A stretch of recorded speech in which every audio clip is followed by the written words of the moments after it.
자, 우리 옆에 분들과 인사하겠습니다. 오늘 정말 잘 오셨습니다. 자, 은혜 받기 원합니다. 예, 감사합니다. 여러분, 제가 오늘 달력을 보다가 깜짝 놀랐는데요. 여러분, 이제 11월 달인 거 아세요? 이제 올해 다 지났습니다. 이제 조금 있으면 이제 우리가 송구영신 예배를 드리게 생겼는데요. 그 전에 빨리 단풍놀이 다녀오세요. 요즘 참 아름답게 익었더라고요. 그래가지고 산과들이 참 아름다운데요. 하나님께서 주신 오늘 이 하루의 기쁨을 온전히 누리시고 주님 오실 때까지 기쁜 마음, 하나님께서 주시는 평안의 마음을 가지고 생명을 누리시는 저와 여러분들이 되시기를 주님의 이름으로 축복합니다. 자, 오늘 우리가 읽은 이 본문을 보면 예수께서 너무나 충격적인 예언을 하시는데요. 자, 곧 있으면 예루살렘 성전이 돌 하나 남지 않고 완전히 다 무너지게 될 거라고 말씀하십니다.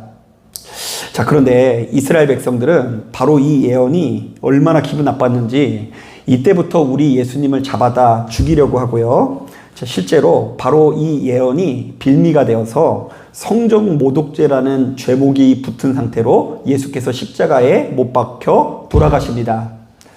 자, 그래서 성경의 기자들은 바로 이렇게 중요한 예언의 말씀을 두고 저마다 자신들만의 독특한 해석을 곁들이는데요. 그래서 바로 이 예언을 향한 입장이 복음서마다 약간 차이가 있어요.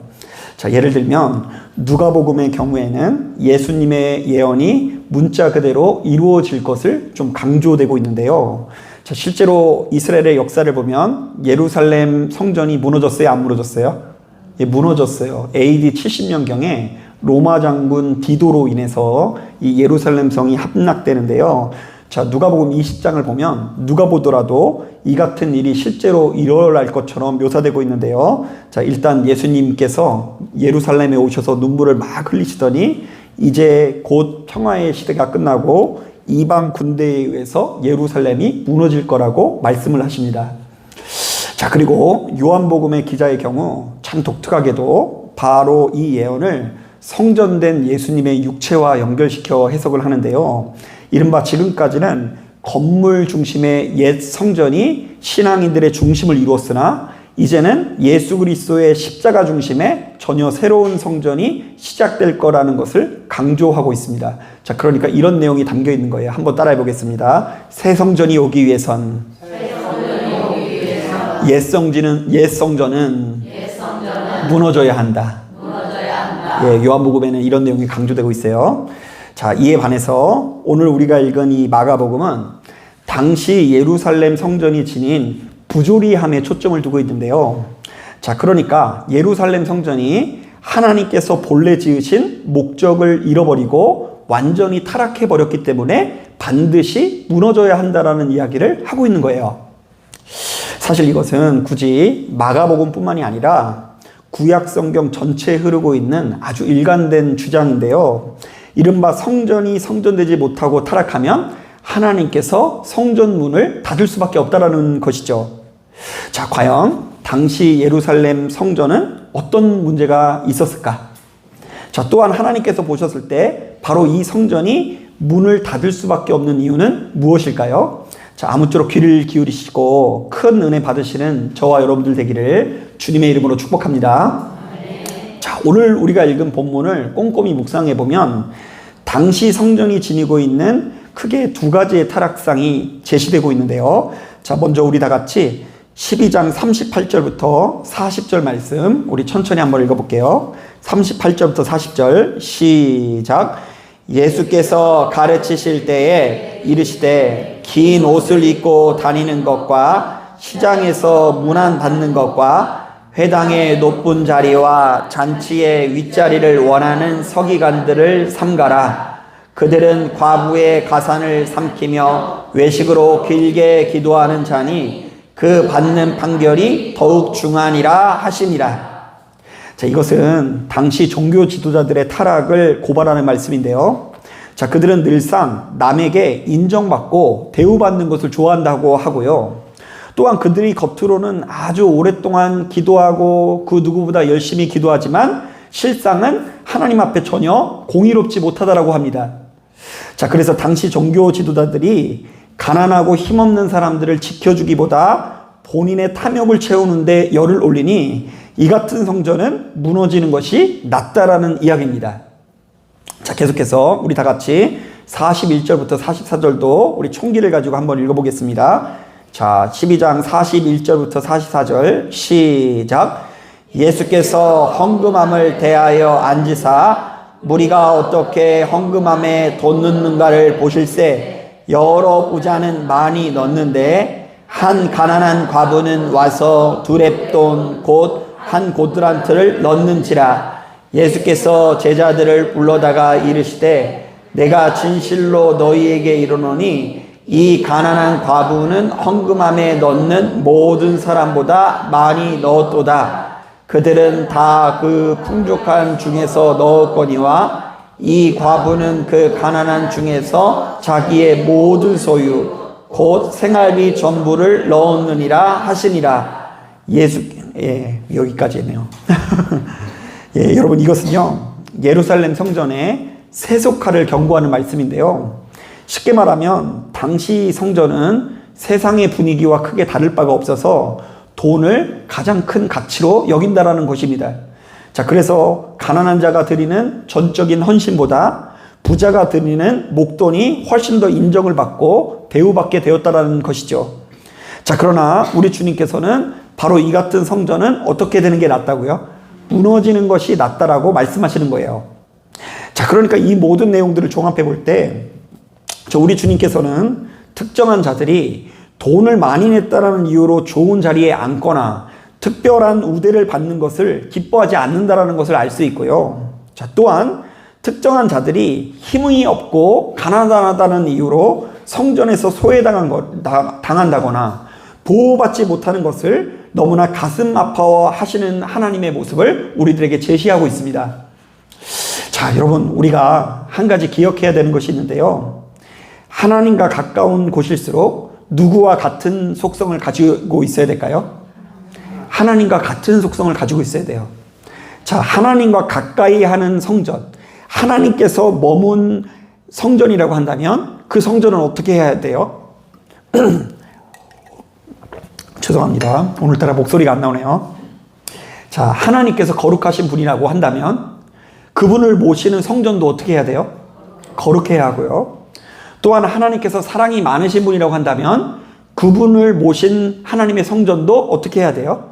사랑이 많아야 되겠죠. 자, 그런데 하나님께서 머무시는 성전이 하나님과 전혀 다른 속성과 태도를 가지고 있다고 한다면 그 이유는 두 가지 중에 하나입니다.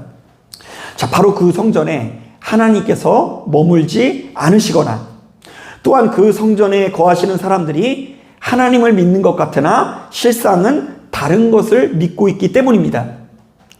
자, 그렇다면 바로 그 성전은 더 이상 성전이 아니기 때문에 하나님의 집이라고 부를 수 없는데요.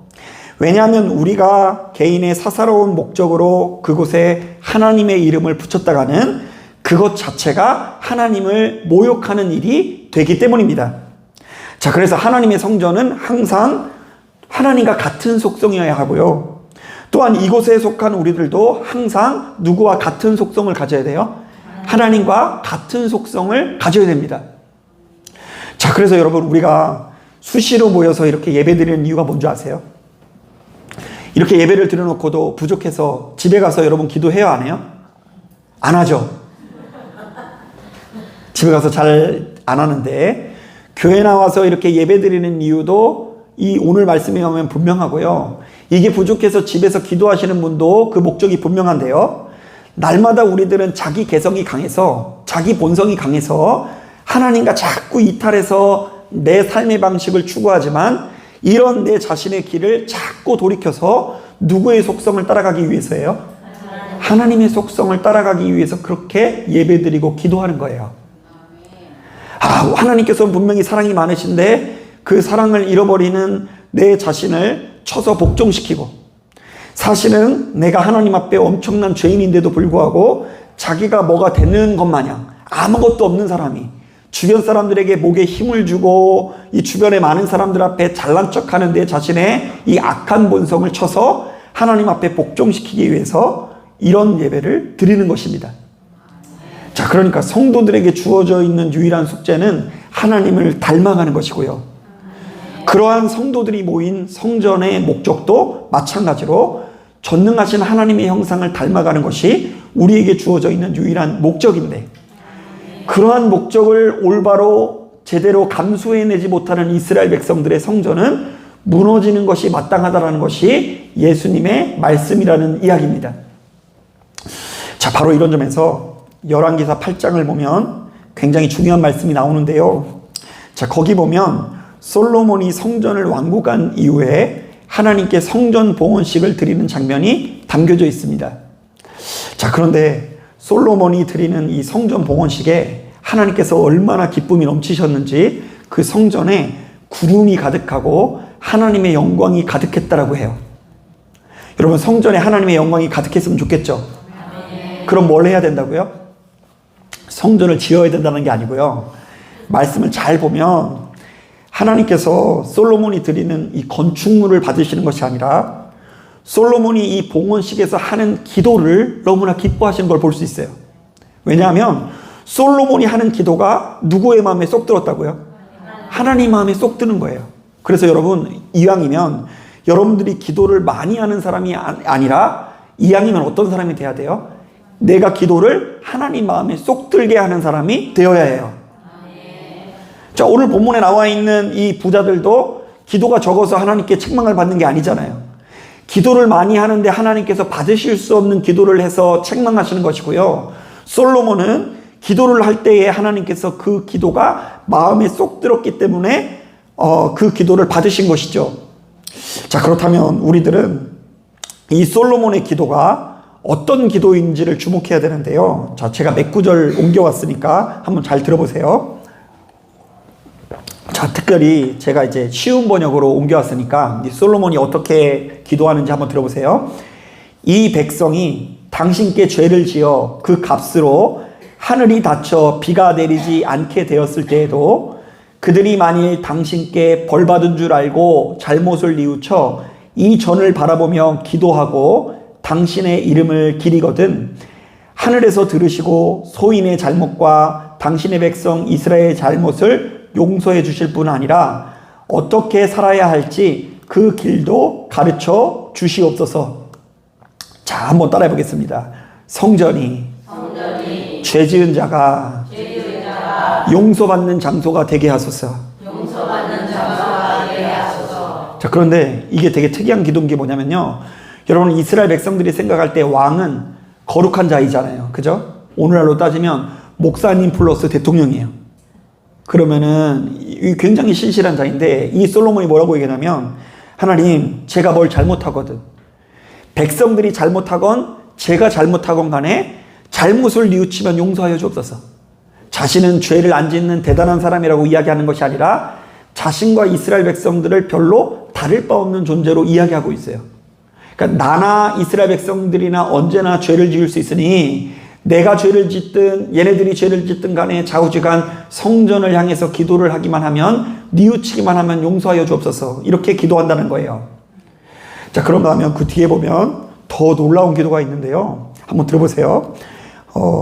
당신의 백성 이스라엘이 아닌 이방인이라도 그가 당신의 명성을 듣고 멀리서 찾아오시거든 당신께서 손을 펼치사 위력을 드러내시어 널리 알려진 당신의 명성을 듣고 와서 당신께서 사시는 전을 바라보며 기도드리거든 당신께서 자리 잡으신 곳 하늘에서 들으시고 그 이방인의 요청을 들어 그대로 이루어 주십시오. 자, 한번 따라해 보겠습니다. 이방인들도 기도하면 용서받을 수 있게 하소서. 여러분 아시다시피 이스라엘 백성들은 항상 누가 세상에서 제일 거룩한 줄 알아요?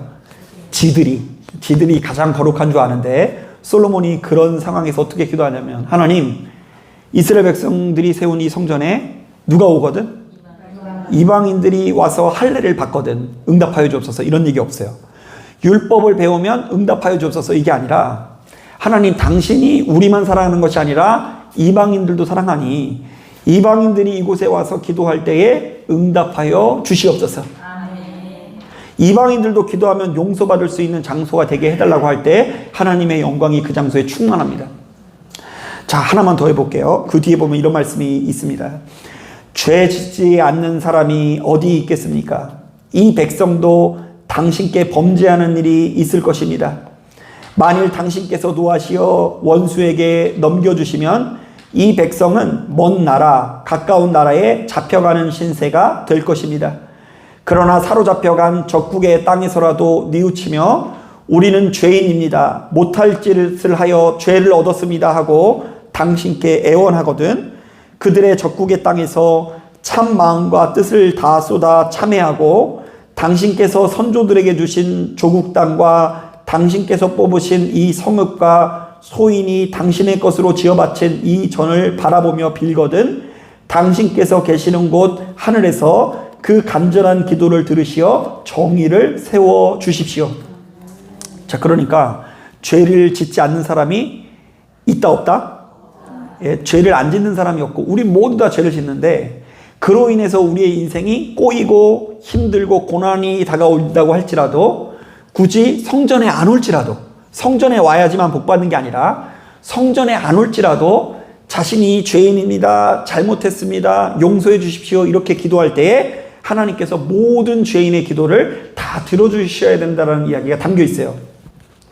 자, 그러니까 이 솔로몬의 기도를 보면 하나님께서 기뻐하실 만한 이야기가 가득한데요. 자, 성전은 본디 누가 기도하는 집으로서? 만민이 기도하는 집으로서 유대인이나 이방인 모두 차별 없이 기도하는 장소이자 그 누구든 하나님 앞에 죄인인 것을 고백해야 되는 장소라는 것을 알 수 있습니다. 자, 그런데 오늘 본문을 보니 하나님의 성전이 바로 이 같은 태도를 잃고 소수의 몇몇 사람들이 만민 위에 서서 잘난 척을 하는 것입니다.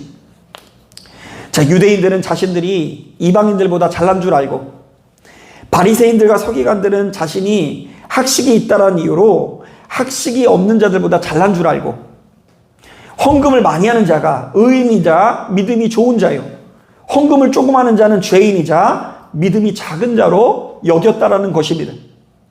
자, 그렇기 때문에 하나님께서는 이들이 드리는 예배를 받을 수가 없고 이들이 모인 초소를 하나님의 집으로 여길 수가 없는데요. 왜냐하면 그들이 모인 자리의 속성이 하나님의 속성과 같다 다르다? 예, 다르기 때문이에요. 하나님께서는 자비하고 사랑이 많으시고 차별이 없으신 분이신데 이 성전은 자비와 사랑도 없을 뿐더러 모든 사람들을 차별하는 장소이기 때문에 그곳에서 드려지는 예배를 하나님께서 받으실 수 없었다라는 이야기를 하는 거예요. 여러분, 바로 이런 점에서 제가 앞서 언급을 드렸지만 하나님의 성전은 하나님의 속성을 잃어서는 안 되고요. 이 자리에 모인 우리들은 모두가 다 누구를 닮아야 하죠? 예, 하나님을 닮아야 하는데요. 자, 바로 이것을 위해서 성전은 크게 두 가지를 요구합니다. 자, 첫째, 너희는 주변 사람들보다 자꾸만 높은 자리에 앉지 말고 항상 겸손의 마음, 죄인의 마음을 가져라. 자, 둘째, 너희는 지나치게 돈 좋아하지 말고 그 누구든 하나님을 섬기는 자가 되라. 자, 첫 번째는 뭐라고요? 누구든 하나님보다 높은 자리에 앉으면 돼요, 안 돼요? 안 돼요. 주변에 있는 형제자매들보다 높은 자리에 앉으면 안 돼요. 이 사람은 문제고 별 볼 일 없고 나는 그보다 더 낫다, 이런 태도가 아니라 우리 모두가 다 하나님 앞에 죄인인 태도를 잊지 않을 때에 우리의 모임이 하나님께서 기뻐하시는 모임이 될 수 있고요. 또한 우리 마음의 주인님을 분명히 하여서 하나님을 정말로 전심으로 섬기고 첫 번째로 여기는 사람이 될 때에 우리의 모임이 하나님께서 기뻐하시는 모임이 될 수 있다는 이야기예요. 자, 그런데 이것은 우리들의 모임뿐만 아니라 여러분들의 속한 가정이나 인생도 마찬가지입니다. 자기 자신을 늘상 죄인으로 여기고 겸손한 마음을 갖고 그 주인을 분명히 하면서 오로지 하나님께 충성하고 엎드리는 자만이 그의 인생이, 그의 가정이, 그의 삶이 하나님께서 기뻐하시는 삶이 될 수 있음을 제시하는 것입니다. 자, 저는 최근에 어떤 목사님이 쓴 책을 읽고 너무나 큰 은혜를 받았는데요.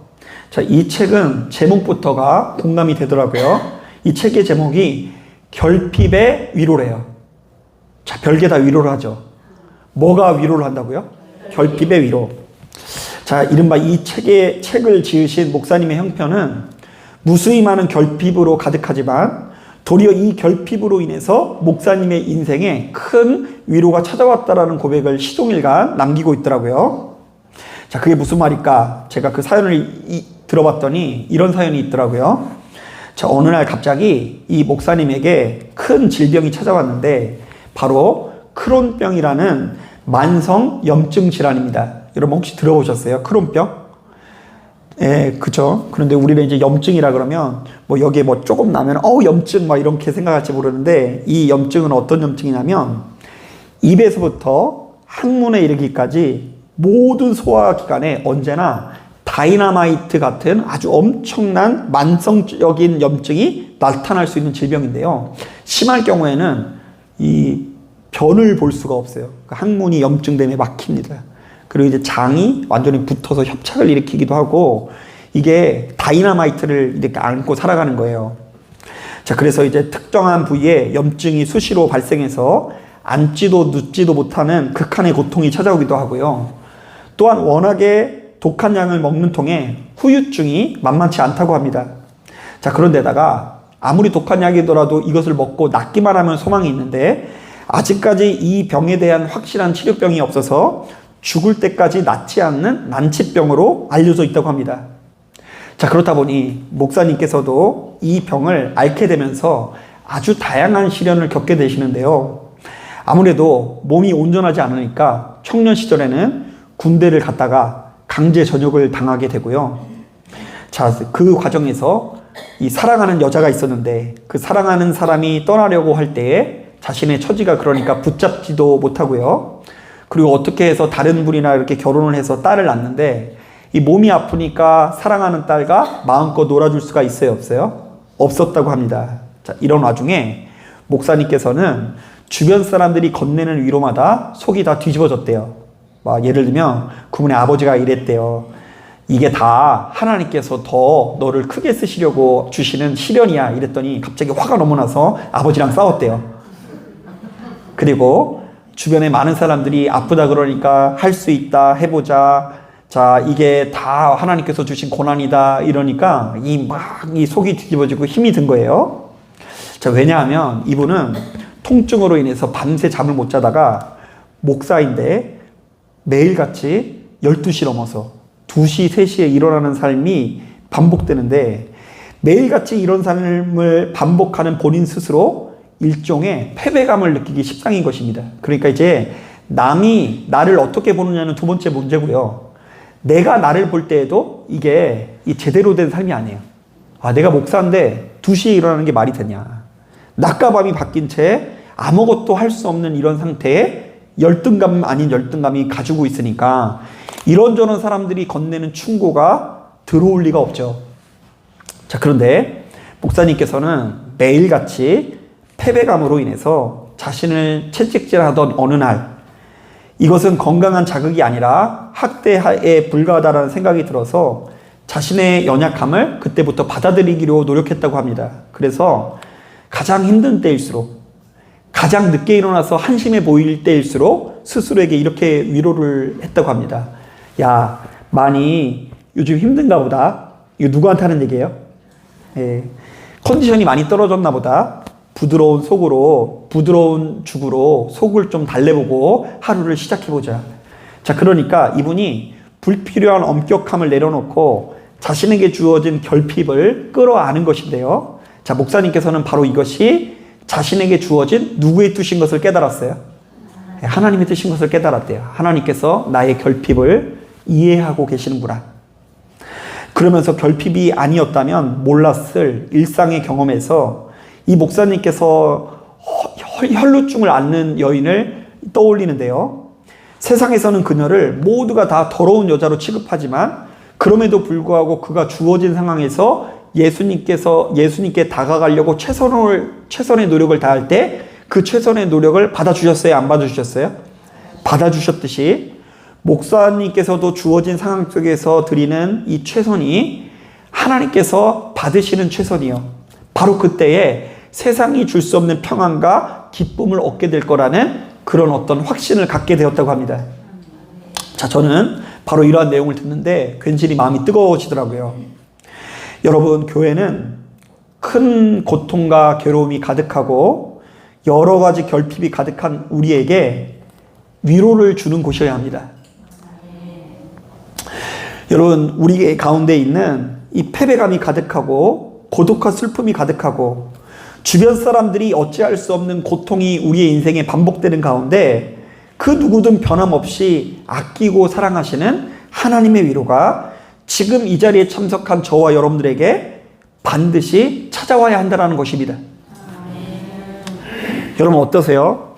이 세상을 살아가는 게 마냥 행복하고 즐거우세요? 아니면 살면 살수록 이게 정말 만만하지 않는 것 같고 우리의 인생이 참 슬프게 느껴지세요? 대답 안 하셔도 돼요. 참 만만하지 않죠. 힘들지 않나요? 고통의 순간 여러 가지 아프고 괴로운 것들이 찾아오잖아요. 자, 그때 여러분은 어디로부터 위로를 받으세요? 하나님으로부터 이 결핍의 위로를 받아야 될 줄로 믿습니다. 여러분, 바로 이것이 우리를 향한 하나님의 뜻입니다. 아마도 하나님께서는 여러 가지 고통과 괴로움에 신음하고 있는 여러분들을 보면서 야, 네가 지금 나한테 기도를 안 해서 이렇게 아픈 거야. 네가 잘못 살아서 네 자녀들이 이렇게 잘못 큰 거야. 너의 인생이 이렇게 초라한 것은 네가 그때 투자를 잘못해서 그런 거야 라고 말씀하시는 것이 아니라 이렇게 말씀하실 거예요. 사랑하는 아들과 딸아, 괜찮다. 힘내라. 너는 내게 그 무엇보다 귀한 보물이다. 네가 몸이 너무 아파서 아침 일찍 일어나지 못하고 2시, 3시에 일어나는 거 내가 안다. 네가 지금 어디서부터 어떻게 너의 인생을 수정해야 되는지 모를 정도로 꼬여있는 거 내가 알고 있다. 아무리 열심히 일해도 그 빚을 갚지 못하고 아무리 너그러운 마음을 품어도 주변 사람들에게 좀처럼 사랑받지 못하는 너의 그 고통의 때에 그럼에도 불구하고 나는 너와 함께하고 있으니 너는 두려워하지 말고 나로 인해서 평안을 누리라. 아멘. 여러분, 교회는 바로 이런 장소가 되어야 돼요. 아멘. 그래서 저는 실제로 목회를 하면서 가장 이 두려운 사고방식 중에 하나가 성도님들에게 이런 사고방식이 있으면 힘들더라고요. 넘들이 보기에 부끄러워서. 들어보셨어요? 말끝마다 넘들이 보기에 부끄러워서라고 말씀하시는 분이 있어요. 그래서 이제 마을 모임 가서 이런 얘기를 해보시면 어때요? 이러면 뭐라고 한다고요? 누가 보기 부끄러워서? 아니, 넘들이 보기 뭐가 부끄러워요? 하나님이 보셨을 때 괜찮다고 하는데. 남들이 봤을 때 아무런 열매 없어 보여서, 남들이 보였을 때 초라해 보여서, 남들이 봤을 때 형편없어 보이는 거, 이거 부끄러워하지 마시고 하나님께서 괜찮다고 하시는 음성을 들으시고 다시금 세상에 나갈 수 있는 힘과 능력을 오늘 이 예배 가운데 얻고 돌아가시길 바랍니다. 아멘. 이게 이루어져야지 여러분들의 삶이 제대로 굴러가요. 아멘. 이 결핍을 위로해 주실 분은 하나님이시다. 한번 따라해 보겠습니다. 내 인생에 만 가지 결핍이 있지만 이 모든 결핍을 채워주실 분은 오로지 하나님밖에 없습니다. 자, 그러니까 여러분, 그만 돌아다니시고 그만 여러분들의 마음을 채워줄, 그 결핍을 해결해줄 이곳저곳을 헤매거나 유리하지 마시고 하나님께 나아가실 수 있는 처소로 나오시고 우리 예진교회에서 그런 역사를 누리길 바랍니다. 자, 그런데 우리에게 바로 그런 역사가 나타나기 위해서 성경은 크게 두 가지를 제시합니다. 한번 따라해 보겠습니다. 너희는 주변 사람들보다 높은 자리에 앉지 말고 죄인의 마음을 가져라. 예, 우월감을 갖지 말고 자기 자신의 마음을 찢으라는 이야기예요. 그러니까 기도할 때에 하나님 이것도 주시옵소서 저것도 주시옵소서 기도하고 싶으면 하세요. 괜찮습니다. 그거 해도 되냐 안 해도 되냐 이렇게 물어보시는 분이 많아요. 저한테. 제 설교를 들어봤더니 목사님 얘기 들어봤더니 그런 기도를 하면 안 될 것 같대요. 근데 아버지시니까 할 수도 있는 거 아니겠어요? 하고 싶은 얘기 하세요. 하고 싶은 얘기 안 하면 안 됩니다. 자, 그런데 그럼에도 불구하고 기도의 주된 목적은 내 안에 있는 죄를 물리치는 것이고 우리가 우월감을 갖지 않고 우리의 마음을 찢기 위해서 기도한다라는 것을 기억하시길 바랍니다. 우리 기도 안 하면 우리도 모르는 사이에 막 우월감을 가져요. 내가 진짜 아무것도 없고 실패투성인 나인데도 불구하고 주변에 더 문제 보이는 사람들 바라보면서 그 사람을 정죄하고 비난을 하고 우리 인생을 망칠 수 있는데 그런 자들은 은혜를 누릴 수가 없어요. 주변 사람들보다 높은 자리에 앉지 마시고 항상 낮은 자리, 죄인의 마음을 간직하시길 바랍니다. 자, 그런가 하면 두 번째로는 다시 한번 따라해 보겠습니다. 너희는 지나치게 돈 주하지 말고 하나님께 마음을 드리는 자가 되라. 네. 마음을 안 드리고도 예배를 드릴 수 있을까요? 없을까요? 겉으로 볼 때는 있어요. 지금 이 예배 때 여러분 마음을 드리는지 안 드리는지 제가 알 수 있을까요? 없을까요? 몰라요. 모른다고 해야지 여러분 편할 거 아니에요. 조금 알 것 같기도 해요. 근데 계속 보다 보니까 이제 다들 삶의 태도를 제가 다 알아요. 말 안 해도 안 되니까 저는 이 사람이 어떻게 사는지, 열심히 사는지, 어떻게 사는지 다 알아요, 대충은. 근데 정확하지는 않죠. 자, 그런데 하나님께 마음을 드릴 때에 은혜를 받을 수가 있고 하나님께 마음을 드리고 주인을 우리가 분명히 할 때 그 하나님께 충성하는 삶을 살 수 있는 것은 분명해요. 그러니까 사람은 자기가 좋아하는 것에, 자기가 이끌리는 것에 충성하는 존재예요. 그리고 오늘 교회 나왔다고 하더라도 사실 여러분 돌아가는 길에 다른 것에 충성할 수 있다니까요. 돌아가는 길에 또 어디 호프집에 들려가지고 카바레에 들려가지고 하나님께서 기뻐하지 않는 행동들이 나타날 수 있어요. 주인을 분명히 하셔야 됩니다. 우리의 인생이 주인이 분명하지 않아서 잘못된 선택으로 이어지게 되는 경우가 많이 있어요. 여러분 바로 이 사실을 깨닫고 오늘 본문에 나와 있는 것이 단순히 그냥 성전이라는 건물을 무너뜨리라는 것이 아니라 당시 타락한 이 성전의 모습이 어떤 모습이었는지를 기억하시면서 바로 이러한 모습들을 우리에게서 배척하고 하나님께서 기뻐하시는 참 성전된 삶을 살아가기 위해서 노력하실 수 있는 저와 여러분들이 되길 바랍니다. 이상하게 오늘 설교 끝날래니까 좀 목소리가 또 나와요. 또 이렇게. 그러니까 이제 오늘 돌아가시는 길에 제 목소리가 풀리듯 하나님께서 여러분들의 마음을 시원케 하는 역사가 나타나게 되기를 주님의 이름으로 축복합니다. 자, 기도하겠습니다.